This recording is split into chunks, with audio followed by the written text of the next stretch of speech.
What's normal for me may not be normal for you, and chasing for the answers is all that we gotta try to do. I'ma teach you about a sickness back in the cranium. To most people, we call it schizophrenia. It's defined as split mind. That's not quite correct.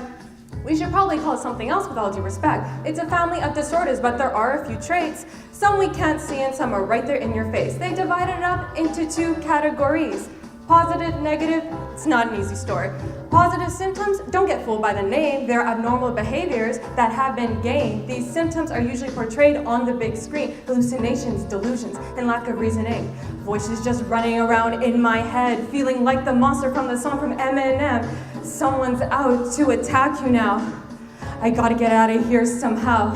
Nothing makes sense. Yo, I don't know why. I don't know what's real. It's like I'm just kind of high.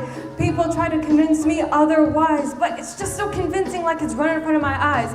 Negative symptoms are traits that are gone. For words to not make sense doesn't take very long. Sometimes I show no emotion, even when I should. Sometimes I laugh when a death comes to knock on wood. I socially withdraw myself from the masses, and I lack insight. I need some mental glasses. You could just think I'm suffering from depression because of all the functions that I'm just suppressing. But the most important aspect of this disorder are cognitive deficits. They're quite in order. The working memory is just not quite right, and the speed of processing isn't quite tight. I can't seem to reason to what makes sense because something's wrong in my prefrontal cortex. My brain has lost the ability to flex. You can see that in the Wisconsin card sorting test.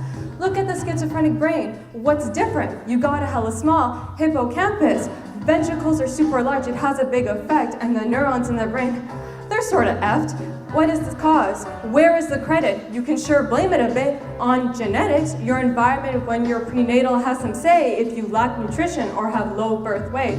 There are some other theories that have some fame. The dopamine hypothesis is a popular name. You got too much of dopamine, so it goes insane and overstimulates the D2 receptors up in the abnormal brain. To predict that dopamine tells you what's important, so plain stimuli get some extra reinforcement. So medications for dopamine calm the brain down, although the voices, they still stick around. But the medications, they don't always work right away, and maybe that's some contribution from glutamate.